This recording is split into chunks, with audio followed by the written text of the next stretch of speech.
And welcome to what feels like the apocalypse. I know it's not really, but if you can see outside, this is not actually dirty windows. It is the smoke from fires in the nearby area. And to the best of my knowledge, nearby means up the coast. And um, there are some in this state and possibly around the city I'm in, but not in my immediate vicinity. Um, but it is definitely a something I'm in the middle of. Um, and so, of course, I have this to do something about it, do something about the something. Um, and I thought, I could do this big event and plan it for equinox and blah, blah, blah. But I don't know what I'll be doing in a week. I don't know what life will be like, what my mood will be, what my energy will be. But more importantly, the urge is to do something now, to say something now, or sing something now, or something now. Which, of course, makes me pause and say, well, what is it really that's going on out there? Is it the apocalypse? Because now there's a whole bunch of stuff happening. And so I decided to look up apocalypse and see what it really means as opposed to what I think it means. And according to the dictionary.com, which I'm sure you can see on here, apocalypse means revelation. It also means a prophetic revelation, especially concerning a cataclysm in which the forces of good triumph over the forces of evil. Any revelation or prophecy. And then finally, we come to any universal or widespread destruction. According to dictionary.com, and granted I only looked it up in one, apocalypse is a noun that is about the prophecy of the cataclysm or the disaster. It is not necessarily the disaster itself. That didn't help at all, because whatever is going on, there is big disaster. Um, why would it be termed disaster then? Because it is changing everything, as for many people ruined a way of life, or it is in the way of changing that way of life. He likes to talk about the new normal, or getting back to normal. Uh, and there are tons of things going on besides the virus that is running around. There are the social issues that are taking thing, and there is the natural fires and hurricanes and um, tornadoes and big storms and little storms, thunderstorms, um, earth, air, fire, and water. They're all getting into it. And if you're like me, there is this moment of, okay, well, what the insert curse word here for emphasis have I done to deserve this? What did I do wrong? What can I do to make it better? Okay. I should give away all my money. I should go build things. I should do big things on the internet. I should write songs and write stories, and those may be things I should do to be done. but they're not necessarily things I can do. I cannot, for example, go fight fires that are creating the smoke that is the trigger for me wanting to do something. I don't have the skills. I don't have the strength. I don't have the lungs. And I actually don't even know exactly where the fires are. So,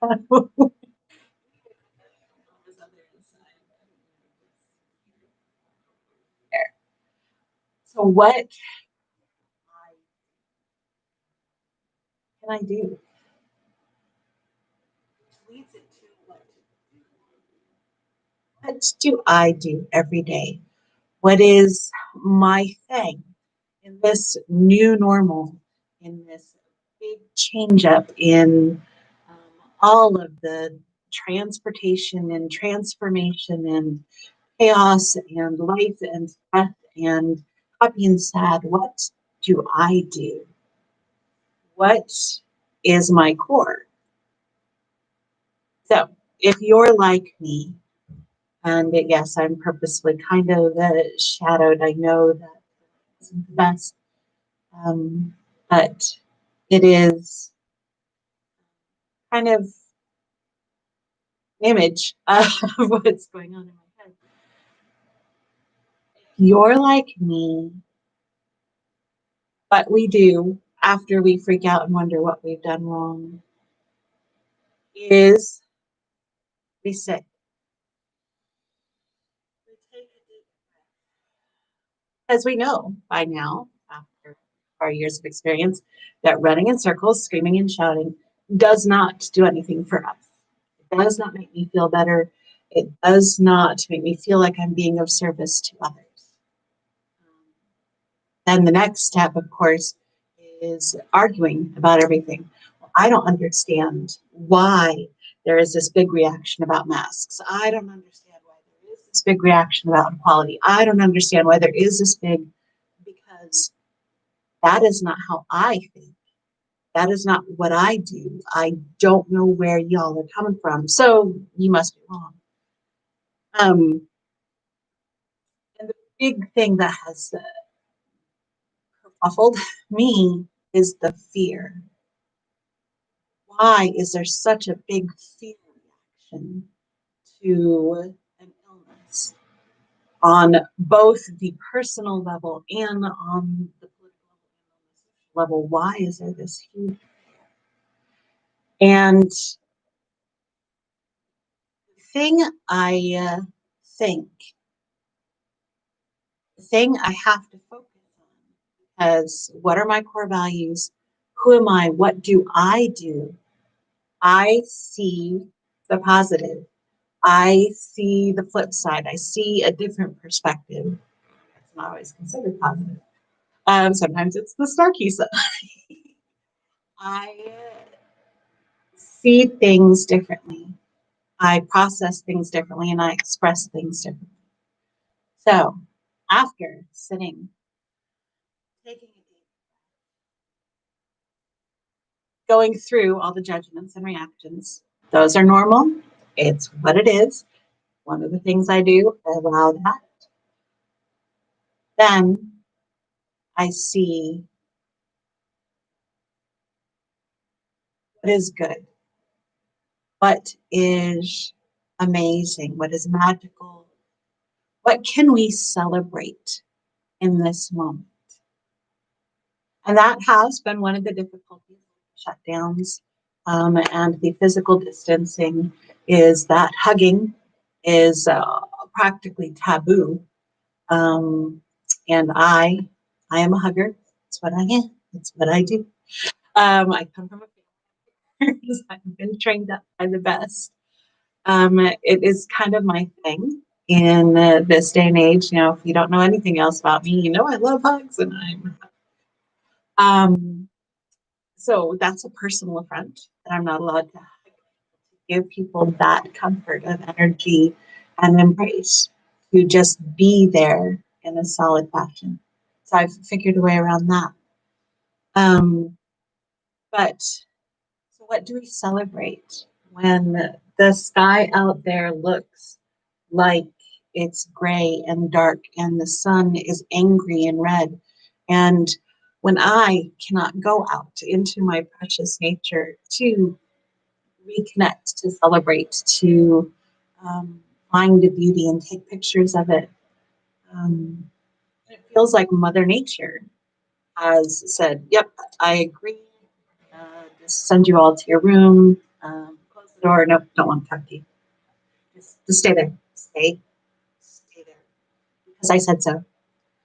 Um, it feels almost supernatural what is going on, mystical even, because there are good things that have come out of it. Some personally, because I moved to a different state, thanks to the virus, there is this big Zoom movement. Everybody is doing everything online. So I get to keep connected with my people, with my choir, with my groups. I get to stay connected. And it is becoming more and more because of the virus. When I did the move, I got to do a lot of it myself instead of relying on friends or looking to others to bring that assistance. So I get to find out what my strengths are. And I have heard a lot of people saying, well, you know, this is a difficult thing. But I'm an introvert by nature. So now that everybody is being forced to be like, so I will have to say that with all the masks out there, people are feeling more comfortable invading my 6 foot bubble. Don't do that. No, 6 feet are good. I can protect. We can talk from each other. It's not about the virus, it's about my bubble. So some of those, feeling those good things. And there are difficult things happening as well. The economy is difficult, having to figure out how you can connect with others and not feel guilty or feel scared or whatever difficult feelings happen out there. That is a practice. Who to take care of in the hierarchy now is the self-care, about making sure that someone else is taken care of because I will feel better when they are taken care of. Or is it about focusing on me first? Lots of things to practice, lots of things to figure out. And now that we're into it a little more, there are some support groups that are dying down and some that are exploding. But what do I want to surround myself with? What do I want to celebrate? I don't want to celebrate an apocalyptic feel, a prophecy of doom and destruction, even knowing that even better comes out of it. Because what is a storm but something that tears everything out of the ground that isn't strong enough to hold? What is a transformation but a burning down of the things that we no longer need? Change is saying goodbye to some things so that we can say hello to others. And they may have been amazing things, or they may have been horrible things. Either way, there is a mourning because we have to let that go.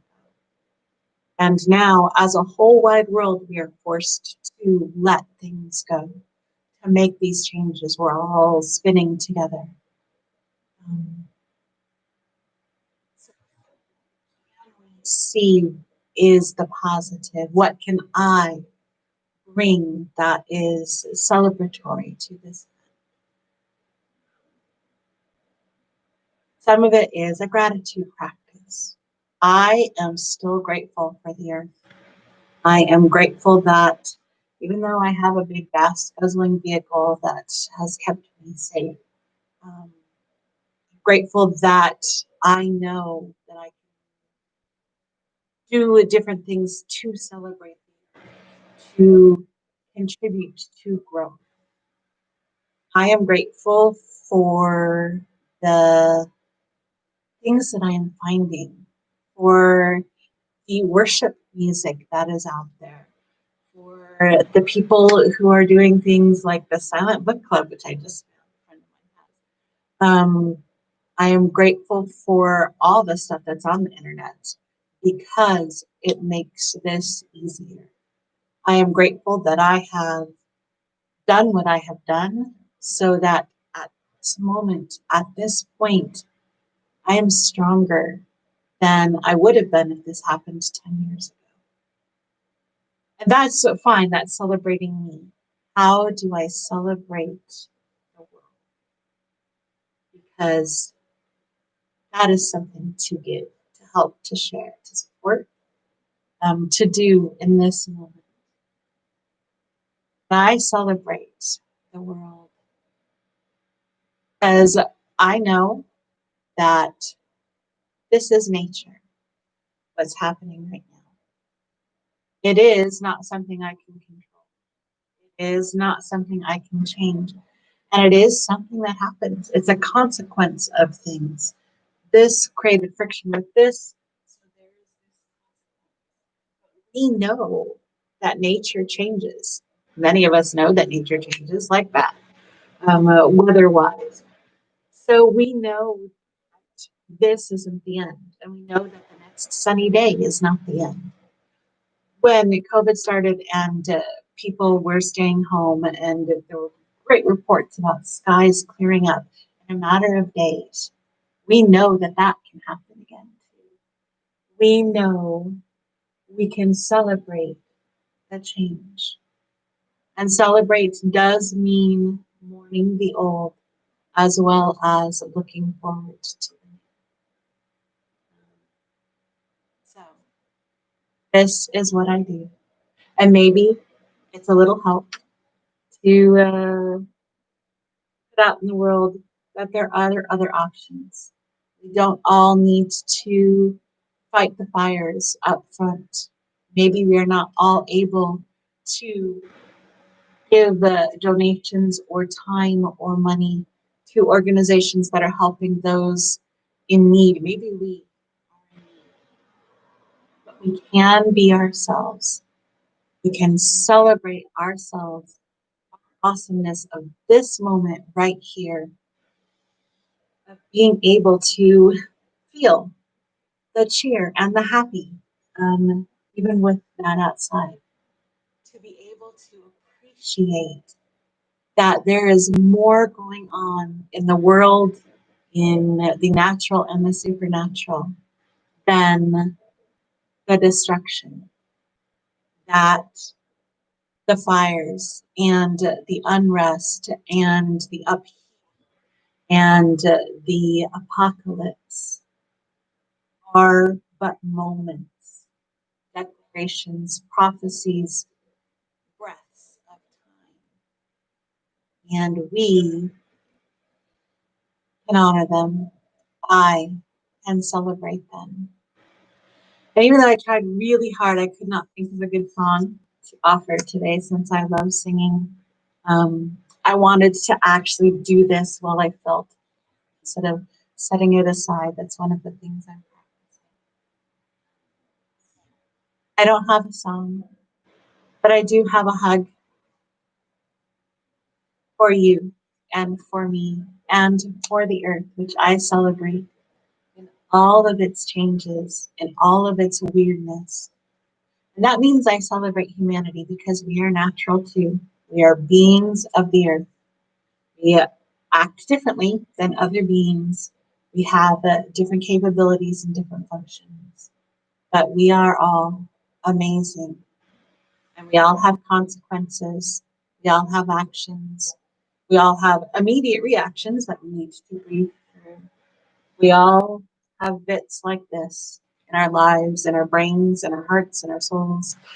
We all have great, glorious beauty when it all clears out. So this is my celebration moment. You can even make it a celebration song. Oh,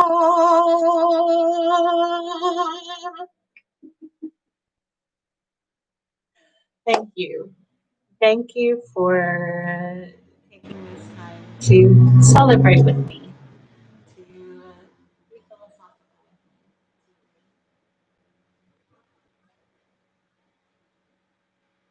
me, be in the moment, and know that the next one is even better. Take care of you.